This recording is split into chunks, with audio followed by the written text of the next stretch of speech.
Selamat sore ibu-ibu yang dikasihi dan yang mengasihi Tuhan. Bersyukur atas penyertaan Tuhan atas kita, hingga pada sore ini kita dapat melaksanakan persekutuan Komisi Perempuan secara online. Doa dan harapan kami melalui persekutuan ini, kita boleh tetap beribadah, memuji, dan memuliakan nama Tuhan. Di tengah keterbatasan situasi karena pandemi COVID-19, tidak ada alasan bagi kita untuk tidak bersyukur. Mari kita tetap bersyukur karena Tuhan baik. Kebaikan Tuhan tidak pernah terbatas. Mari kita nyatakan ucapan syukur kita dengan mengangkat pujian. Datanglah ke bait-Nya.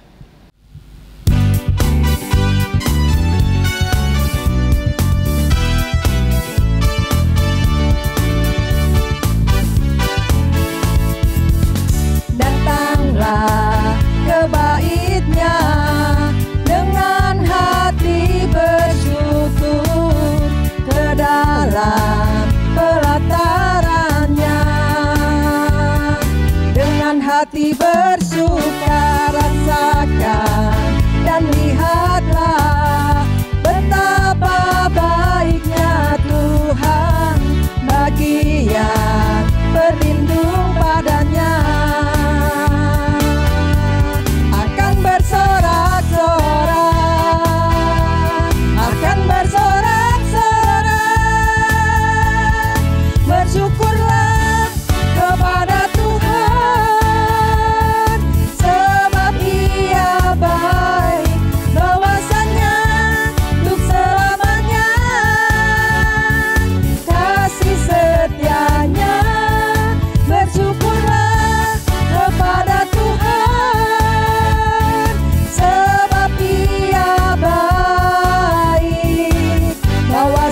Untuk selamanya kasih setianya.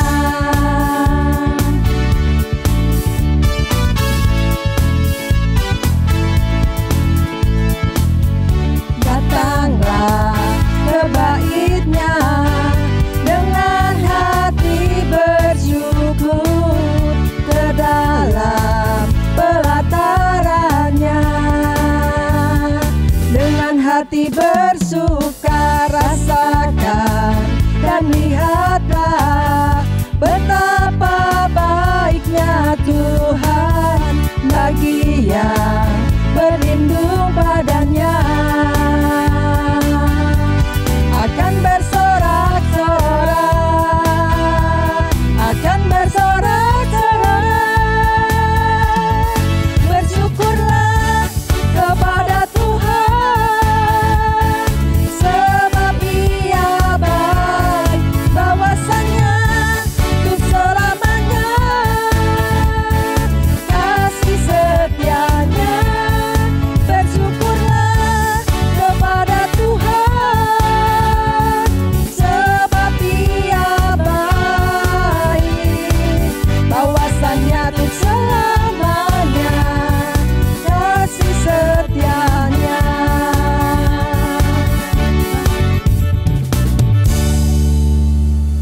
Ibu-ibu, sebelum kita lanjutkan persekutuan pada sore hari ini, kita akan berdoa terlebih dahulu. Mari kita berdoa.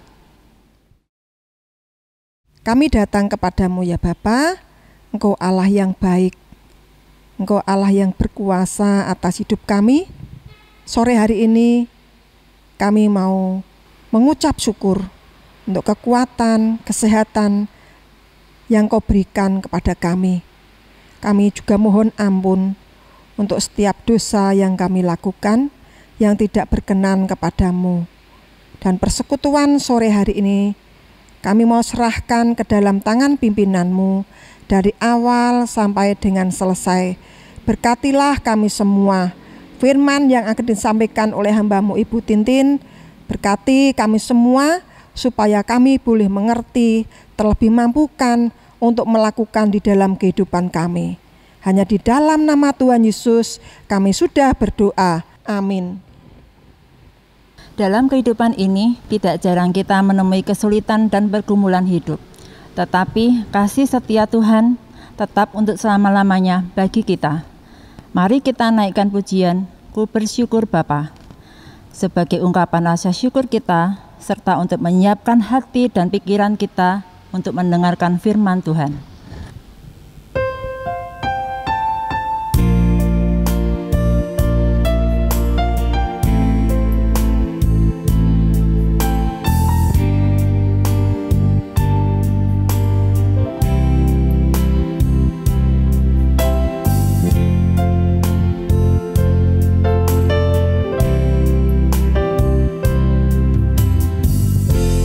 Banyak yang kau perbuat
Salam sejahtera bagi ibu-ibu sekalian. Selamat tahun baru 2021. Selamat memasuki tahun 2021 dengan keyakinan akan penyertaan Tuhan yang tidak pernah beranjak. Sembari kita memberikan diri, merendahkan hati untuk dituntun senantiasa oleh Roh-Nya. Mari kita bersama berdoa sebelum kita akan membaca dan merenungkan firman Tuhan. Bapa yang penuh kasih, kami memohonkan karya Roh Kudus-Mu mengaruniakan kepada kami hikmat dan pengertian seiring kami membaca dan merenungkan firman-Mu, agar kami dimampukan bukan hanya untuk memahami, tetapi juga dimampukan untuk menghidupi kebenaran firman-Mu di dalam laku keseharian kami. Tolonglah hamba di dalam segala kelemahan dan keterbatasan untuk dapat menyampaikan kekayaan pesan firman Tuhan. Di dalam nama Tuhan Yesus Kristus kami berdoa. Amin. Kita akan membaca firman Tuhan yang melandasi renungan kita di dalam 1 Tesalonika pasal 5 ayat 18. Mengucap syukurlah dalam segala hal, sebab itulah yang dikehendaki Allah di dalam Kristus Yesus bagi kamu. Bagian firman Tuhan yang lain di dalam Efesus pasal 5 ayat 20. Ucaplah syukur senantiasa atas segala sesuatu dalam nama Tuhan kita Yesus Kristus kepada Allah dan Bapa kita. Perihal mengucap syukur mungkin mudah kita lakukan ketika kita diberkati. Ketika kehidupan kita berhasil, karir kita meningkat, kita memiliki kesehatan secara jasmani, hidup berjalan seperti yang kita inginkan. Namun tidak jarang mengucap syukur di tengah keadaan yang baik pun kerap kita lupakan, bukan? Tetapi bagaimana kalau hidup kita mengalami kegagalan, kita mengalami sakit yang berkepanjangan, hidup kita susah, usaha kita gagal atau bangkrut, orang yang kita kasihi meninggal dunia, anak-anak jauh dari kita, masih bisakah kita bersyukur di dalam kondisi seperti ini? Awal tahun 2020 lalu, kita tidak pernah menduga kita akan mengalami pandemi yang berkepanjangan dan tidak usai sampai saat ini. Sendi kehidupan kita terganggu, ekonomi rumah tangga pun terganggu, anak-anak belajar dari rumah. Apa yang bisa disyukuri dari semua penderitaan dan kesulitan yang terjadi? Namun mengapa di dalam firman Tuhan senantiasa diserukan berulang kali supaya umat Tuhan diminta untuk senantiasa mengucap syukur? Berulang kali bersyukur muncul di dalam surat Rasul Paulus. Kita tidak mungkin gagal untuk menangkap bahwa bagi Rasul Paulus mengucap syukur itu merupakan satu tindakan yang penting di dalam pergaulan kita dengan Allah. Di dalam Efesus pasal 5 ayat 20, Paulus menulis, ucapkanlah syukur senantiasa atas segala sesuatu dalam nama Tuhan kita Yesus Kristus kepada Allah dan Bapa kita. Jika kita cermati, ayat ini muncul di dalam konteks yang mengatakan bahwa mengucap syukur adalah ciri orang yang dipenuhi oleh Roh Kudus. Di dalam Efesus pasal 5 ayat 18. Di dalam Kolose pasal 3 ayat yang ke-16, hendaklah perkataan Kristus diam dengan segala kekayaannya di antara kamu, sehingga kamu dengan segala hikmat mengajar dan menegur seorang akan yang lain, dan sambil menyanyikan mazmur dan puji-pujian dan nyanyian rohani, kamu mengucap syukur kepada Allah di dalam hatimu. Dalam ayat ini dikatakan bahwa bersyukur merupakan salah satu ciri dari orang yang dipenuhi oleh firman Tuhan. Tidak heran jika di dalam 1 Tesalonika pasal 5 ayat 18 Paulus menulis, mengucap syukurlah dalam segala hal, sebab itulah yang dikehendaki Allah di dalam Kristus Yesus bagi kamu. Di dalam ayat ini kata mengucap syukurlah di dalam bahasa Yunani menggunakan kata eucharistete, merupakan kata kerja bentuk imperatif aktif dengan tensa waktu sekarang. Artinya mengucap syukur itu sebagai sebuah perintah, sebuah keharusan dan dilakukan secara terus-menerus, menjadi sebuah kebiasaan baik yang harus dilakukan oleh orang percaya secara teratur dan konsisten. Ibu-ibu yang dikasihi oleh Tuhan, berarti kita simpulkan bersyukur merupakan salah satu ciri penting kehidupan umat Tuhan. Mengapa umat diminta untuk senantiasa mengucap syukur?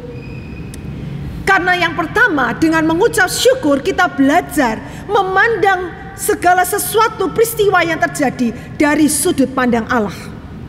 Banyak anak Tuhan membangun pola hidup beriman kondisional. Diberkati maka saya memuji, ada kesulitan maka saya memaki. Mengakibatkan pengalaman dan pengenalan kita akan Allah di dalam kondisi yang begitu-begitu saja dan kehilangan kesempatan untuk bertumbuh. Tidak ada tokoh lain di dalam Alkitab yang mengalami hal yang seburuk Ayub di dalam hidupnya. Di dalam waktu 1 hari, Ayub menerima 4 pesan yang berturut-turut memberitakan bahwa terjadi kehilangan, baik itu ternaknya, hambanya, bahkan 10 anaknya.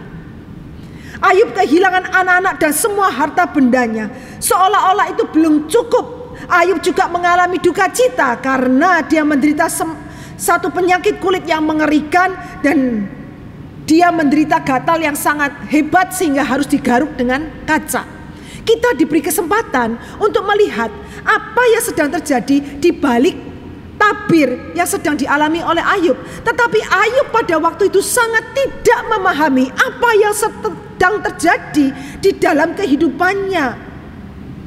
Di dalam firman Tuhan dikatakan, kita tahu bahwa di situ ditulis ini adalah ulah dari si jahat. Iblis ingin mendatangkan semua hal itu kepadanya dengan satu tujuan, untuk membuat Ayub mengutuk Allah.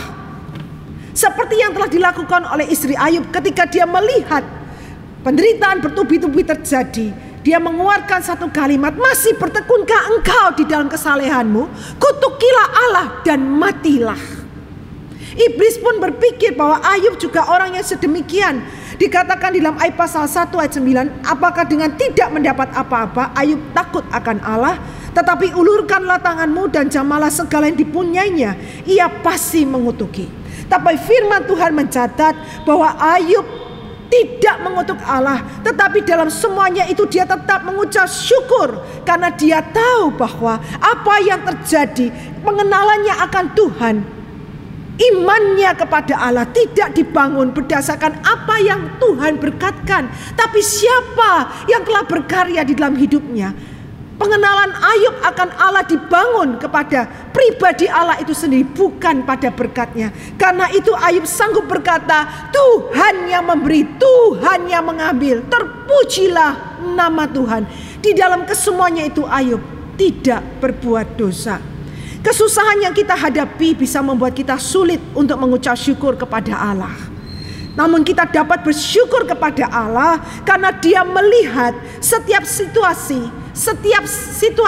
sebagai kesempatan bagi kita untuk mempercayai Dia.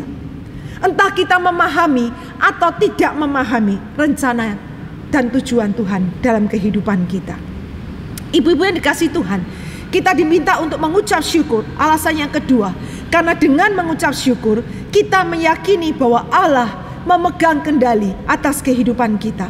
Di dalam Efesus pasal 5 ayat 20, Paulus menuliskan, ucapkanlah syukur senantiasa atas segala sesuatu dalam nama Tuhan kita Yesus Kristus kepada Allah dan Bapa kita. Di dalam terjemahan Yunaninya dituliskan, di dalam segala sesuatu bersyukurlah selalu dalam nama Tuhan kita Yesus Kristus kepada Allah dan Bapa kita. Kata bersyukurlah senantiasa ditulis di dalam bentuk waktu sekarang aktif, yang menunjukkan kepada kita bahwa ini adalah satu tindakan terus menerus yang harus dilakukan, yang Allah inginkan kita lakukan dalam kehidupan kita. Allah memerintahkan kita untuk mengucap syukur atas segala sesuatu. Kata atas digunakan dalam bahasa Yunaninya adalah kata huber, yang merupakan akar kata dari kata untuk. Nah, kata ini berarti juga di atas, melampaui atau melebihi. Kita diminta untuk mengucap syukur di atas atau melampaui atau melebihi situasi yang nampak di hadapan kita. Karena itu dikatakan mengucap syukurlah di dalam segala sesuatu, entah itu kondisi yang baik atau kondisi yang buruk. Tokoh lain di dalam perjanjian lama yang bernama Yusuf harus menjalani semua kejahatan yang menimpa dirinya, yang pada akhirnya membawa dia pada satu kedudukan sebagai orang yang paling penting di Mesir setelah Firaun. Di akhir semuanya di dalam Kejadian 50 ayat 20, Yusuf berkata, memang kamu telah mereka-rekakan yang jahat terhadap aku, Tetapi Allah telah mereka-rekakannya untuk kebaikan dengan maksud melakukan seperti yang terjadi sekarang ini, yakni memelihara hidup suatu bangsa yang besar. Tujuan dari segala hal buruk yang terjadi, yang dialami oleh Yusuf adalah agar Yusuf berada di dalam posisi yang dapat dipakai Allah untuk menyelamatkan suatu bangsa yang besar. Kita mungkin tidak tahu apa alasan dibalik semua hal yang buruk yang sedang menimpa diri kita. Tetapi apakah kita dapat meyakini bahwa sekalipun dalam situasi yang paling parah, Allah tetap berdaulat dan memegang kendali atas kehidupan kita, sehingga kita mampu mengucap syukur. Keyakinan inilah yang membuat kita dapat mengucapkan syukur di dalam segala hal. Karena itu Paulus di dalam suratnya kepada jemaat di Roma pasal 8 ayat 28 mengatakan, kita tahu sekarang bahwa Allah bekerja di dalam segala sesuatu untuk mendatangkan kebaikan bagi mereka yang mengasihi Dia, yaitu bagi mereka yang terpanggil sesuai dengan rencana Allah. Allah turut bekerja di dalam segala sesuatu.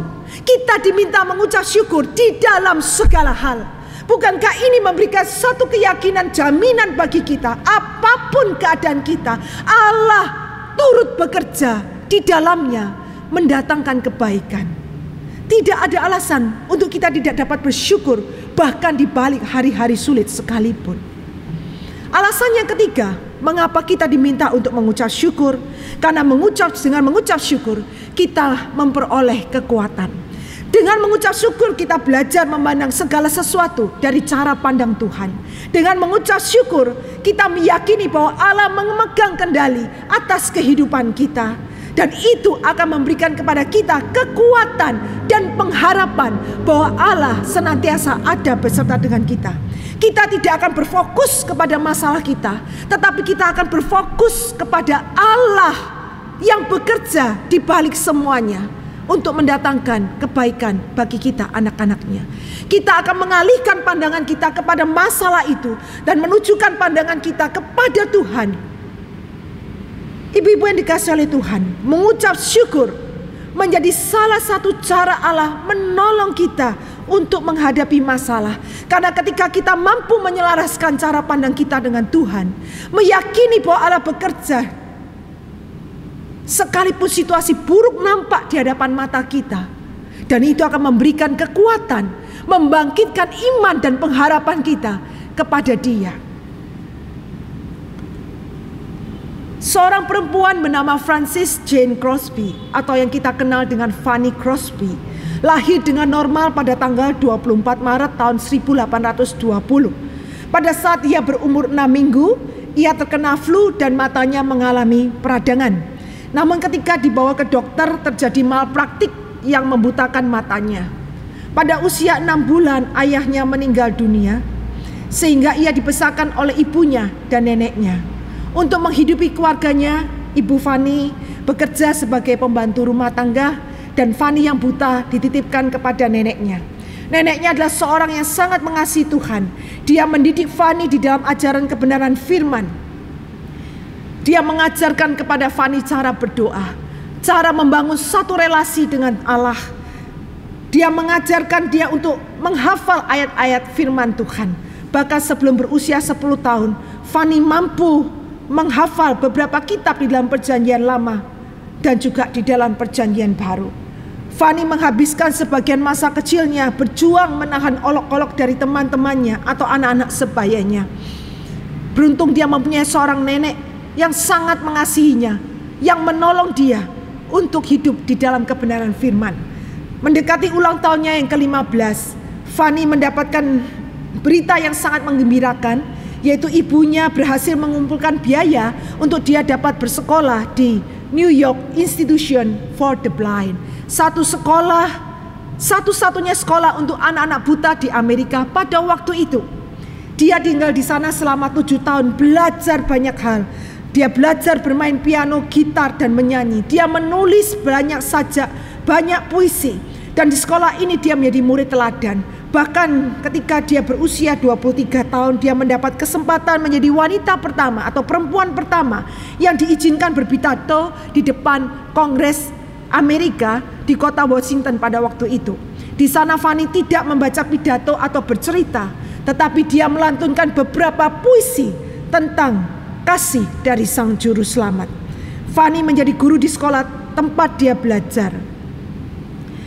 Pada usia 38 tahun, Fanny berjumpa dengan seorang laki-laki yang bernama Alexander Van Alstyne. Dia adalah seorang buta yang juga pandai memainkan organ, dan dia seorang yang sangat terkenal dengan permainan musiknya di kota New York. Mereka menikah dan dikaruniai seorang putri. Banyak orang dengan kekurangan fisik menjadi putus asa, patah semangat, dan kehilangan semangat hidup. Tidak sedikit orang yang kemudian menyalahkan Tuhan, mengeluh dan menggerutu. Tetapi di dalam segala kekurangannya, Fanny justru menemukan makna hidupnya. Dia senantiasa melihat keberadaannya sebagai berkat yang perlu disyukuri. Bahkan ketika putri satu-satunya meninggal setelah dilahirkan, Fanny masih mampu menulis sebuah sajak yang kita kenal sebagai lagu rohani yang berjudul Safe in the Arms of Jesus, sentosa di dalam Yesus. Syair lagu itu berisi kelegaan hatinya, jiwanya, karena jiwa anaknya telah berada di surga bersama Sang Pencipta. Di tengah kedukaannya, Fanny menghasilkan sebuah lagu yang menunjukkan kepada kita bahwa ia mengenal Bapaknya. Di tengah kedukaan karena kehilangan putri satu-satunya, dia mampu menaikkan pujian, sentosa di dalam Yesus. Fanny menuliskan satu kalimat yang sangat indah. Seandainya besok saya ditawari untuk bisa melihat dunia ini dengan sempurna, saya tidak akan menerimanya. Saya mungkin tidak akan pernah bernyanyi memuji Tuhan jika saya lebih tertarik pada penglihatan yang lebih indah dan menarik. Fanny menuliskan, jika aku bisa dilahirkan lagi, aku akan mengajukan permintaan agar dilahirkan dalam keadaan buta. Karena saat aku sampai di surga nanti, wajah pertama yang ingin kulihat adalah wajah Sang Juru Selamat. Bagaimana dia bisa mengucap syukur di tengah keadaan yang mungkin bagi kita apa yang bisa disyukuri? Baru berusia 6 minggu mengalami kebutaan total sampai dia dipanggil Tuhan berusia 94 tahun. Bagaimana Fanny bisa melimpah dengan syukur? Karena dia melihat dengan cara pandang Allah melihat bahwa situasi buruk yang terjadi di dalam kehidupannya, sekalipun karena kesalahan orang lain, dia belajar bersyukur di dalamnya. Dia meyakini bahwa Allah turut bekerja di tengah situasi buruk yang dihadapinya. Dan itu memberikan kekuatan, membangkitkan iman dan pengharapan bahwa Allah tidak pernah meninggalkannya dan Allah senantiasa turut bekerja. Ibu-ibu yang dikasihi oleh Tuhan, memasuki tahun 2021, kita tidak tahu apa yang akan terjadi di hadapan kita. Pandemi belum usai, bahkan situasi saat ini tidak kunjung membaik. Bagaimana kita melewati tahun ini? Mari kita belajar menjalani kehidupan kita dengan mengucap syukur kepada Allah.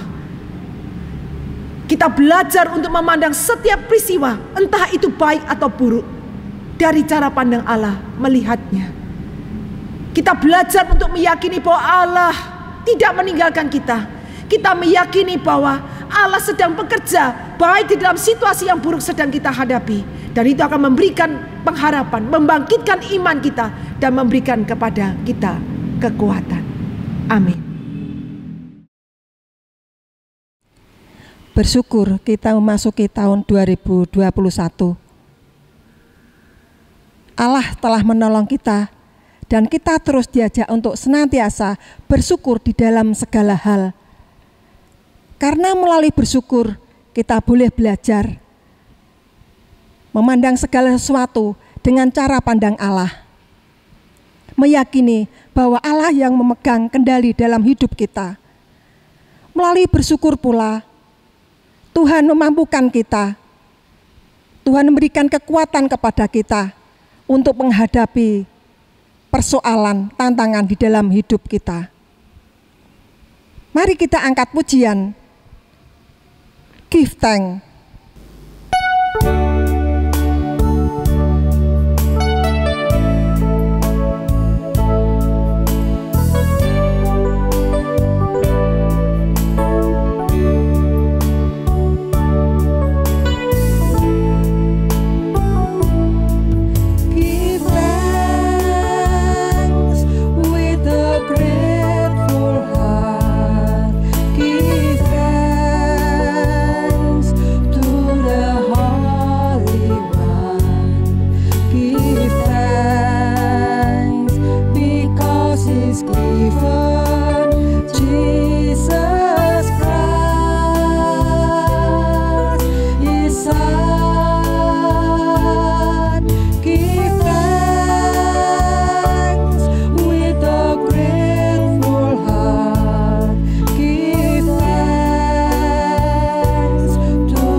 Untuk mengakhiri persekutuan ini, Bu Tintin akan menaikkan doa penutup dan berkat.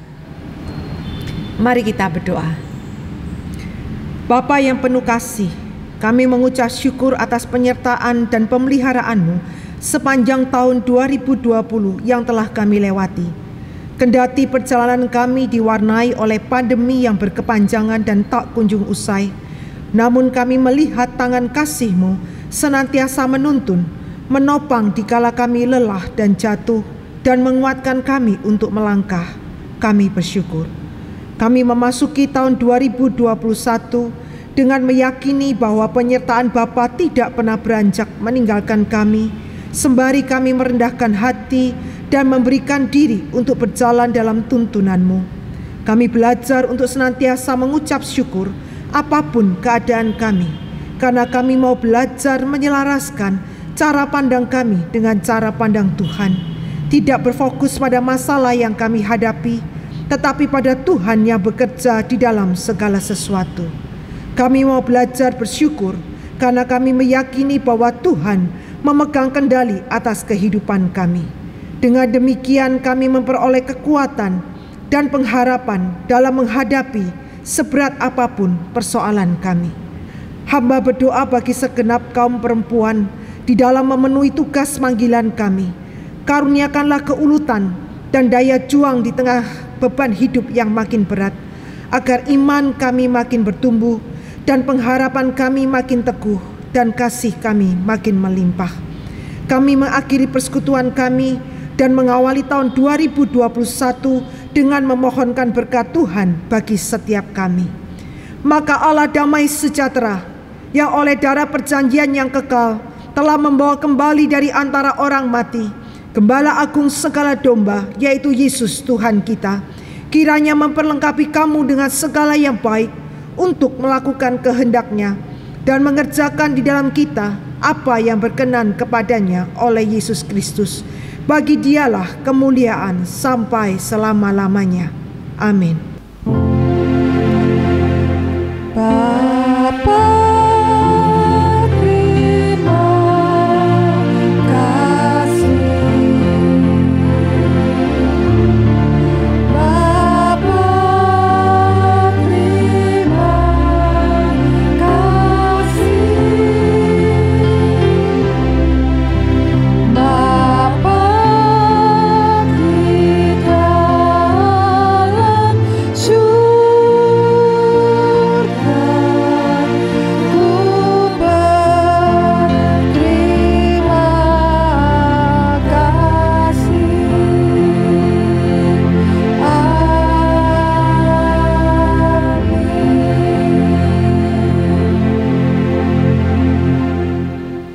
Persekutuan Komisi Perempuan telah selesai. Sampai jumpa di persekutuan bulan depan. Kita tetap menjaga kesehatan dengan mematuhi protokol kesehatan 3M, memakai masker, mencuci tangan, dan menjaga jarak. Sampai jumpa.